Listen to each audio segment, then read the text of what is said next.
Okay, thanks a lot. I will talk about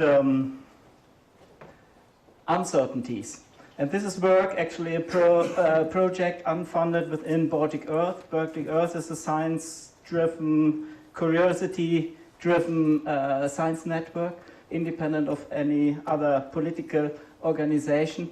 And we are organizing workshops, we are organizing conferences, and we are organizing summer school. And one of our activities is also to do assessments. And this is some kind of regional IPCC for the past climate, for the future climate in the Baltic Sea region. It provides an up-to-date regional assessment.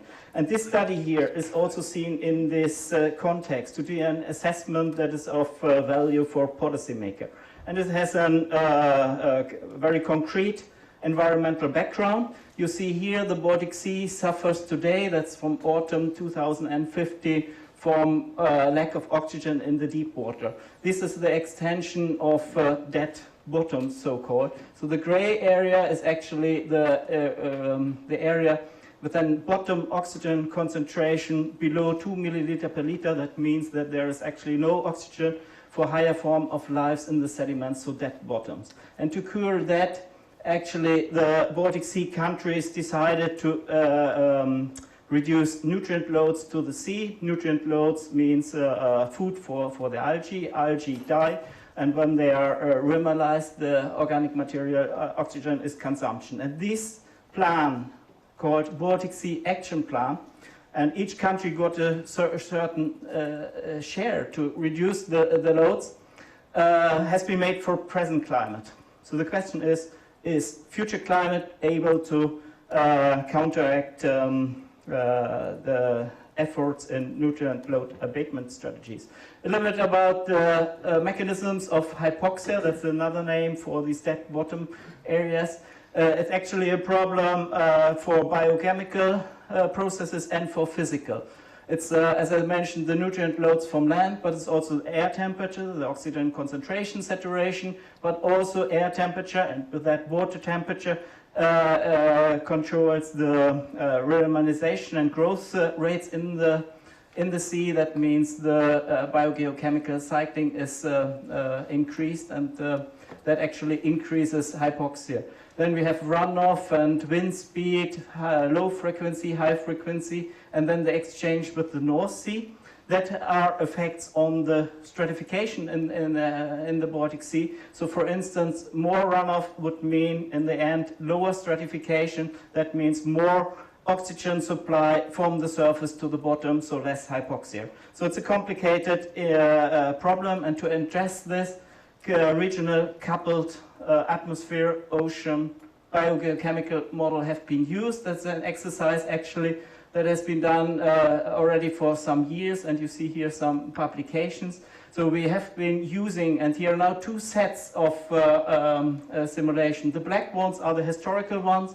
So at that time we used CMIP 2, CMIP 3 global climate models, the A1B and A2 scenarios, 2 realizations from the ECAM model, 1 regional coupled climate model, 1 hydrological model, 3 Baltic Sea models, and then certain nutrient loads. That is, of course, in addition to the emissions, another external driver that you cannot control. So we need, of course, to have a scenarios for that. So best case, that's the mentioned Baltic Sea Action Plan, a reference, and a Baltic Sea, a worst case scenario called business as usual. Here you see the percentage.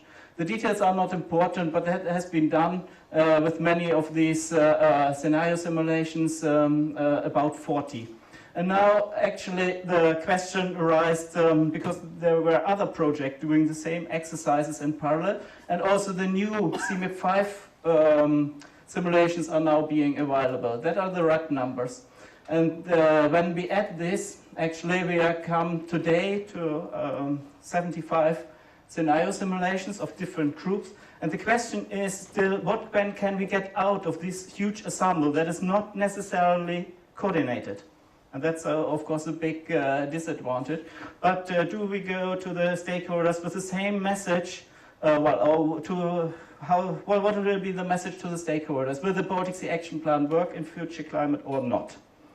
And that was this task that the Baltic Earth Working Group addressed. Here are some, we are not at the end, so it's work in progress.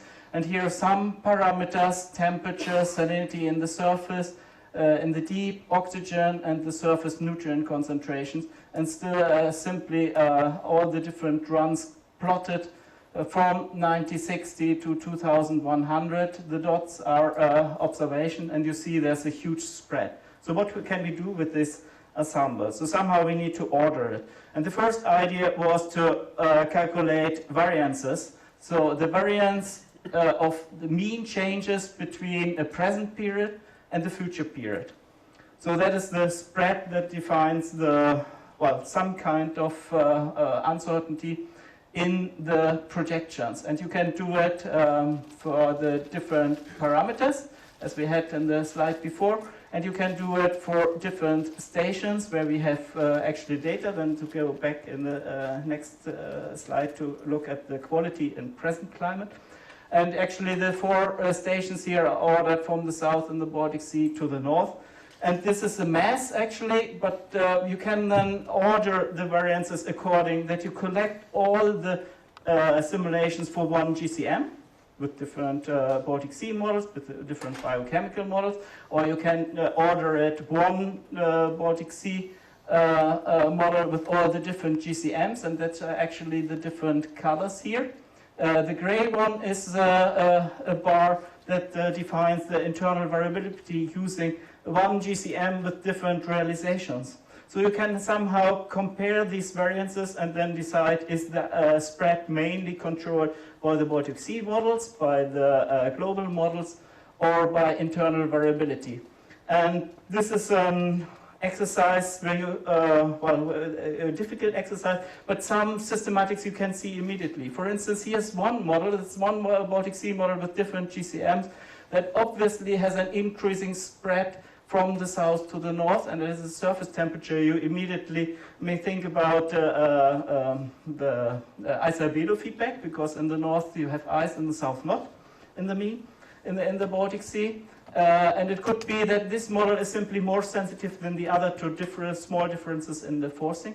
But it could also be that there's something in the setup, and actually it turns out it is, because this one is forced not with the coupled atmosphere-ocean model, but it is a downscaling approach with an atmosphere only. And we know that causes some problems because the GCMs do not supply very good data for the Baltic Sea in all cases due to their coarse resolution. So that could be just an artificial effect. You see other systematics, for instance, for nutrients, that all models seems to have a larger variance in the north than in the south. And if we go more in detail in the analysis, we can show that all models have actually problems to calculate the biogeochemical cycling in the north, whereas they work pretty well in the south. So with some background information, you can somehow relate the quality of the models to the spread.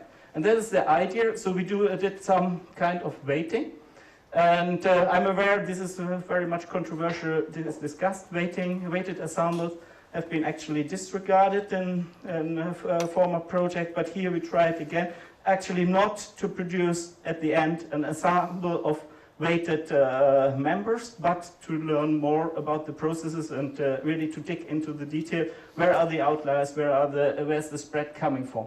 So we did it now with a cost function that looks like this. This is actually a simple combination of the mean bias at the different stations, from south to north, the different parameters again, and from the correlation. And actually we weighted the correlation more than the mean bias when we analyzed actually the phase space of the errors. We came up with, it's a very simple first approach, but it seems to work actually. And then we calculated weights for the different models, for the different simulations. So the different colors are actually different Baltic Sea models for different parameters for the different stations. And then you see immediately, okay, there are some parameters where we do not have enough good quality models at all. So about this parameter, we cannot say anything. So there's no projection possible. And in other cases, it's a reduced number of Baltic Sea models actually that give any information. And whereas in the south, there are actually good ensembles possible. And I'm close to the end. So you can then look to the original question for the weighted product that we got out by disregarding certain ensemble members simply because the quality does not fit. And if you look, for instance, at the profile for oxygen, and the different colors are now, so that's the change in oxygen in the watercolor for the reference, blue for the Baltic Sea action plan, so the reduction in the nutrient loads, and for the business as usual. And you see, indeed, it's asymmetric. With the green curve, you have a change close to zero. So actually, indeed, it is confirmed by the best models that the Baltic Sea action plan will not work as efficient as it is thought in a warmer climate. So the conclusion, the spread in projection is dominated by unknown nutrient loads, natural variability, biases of the GCMs and biases of the biogeochemical models, and it's a great mess. But if you look in more detail into the different variances, you can find some systematics for temperature and nutrients. The ensemble spreads, for instance, have a spatial pattern. It increases from the south to the north, and from the south to the north, and you can identify the reasons for that. A detailed analysis of spread suggests that some parts of the spread are caused by unknown model biases. You cannot do it for all, of course, because you cannot control natural variability in this. And then there are also unknown model biases, because we have no data, for instance. The best models actually suggest that climate change may counteract plant nutrient load abatement strategies.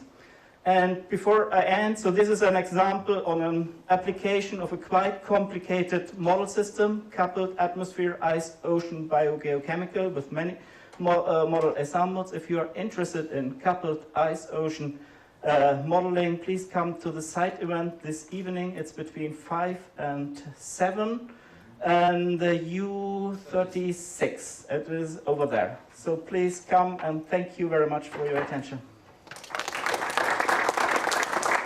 Thank you very much, Markus, also for sticking to the time. We have time for one question. Thanks for the very interesting talk. So you mentioned that it was not good that you didn't coordinate the simulations. What would you expect? What would be the benefit to coordinate it?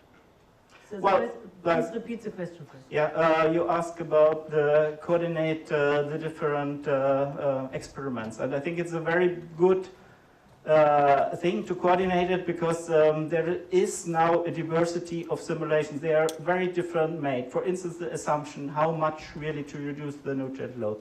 The exclusion of uncoupled atmosphere-only downscaling experiments is another example. So not all groups have used really coupled simulations, and it has been shown that the quality is simply not so good. The Baltic Sea is one good example where regional downscaling is really meaningful, because the global climate models cannot give this information.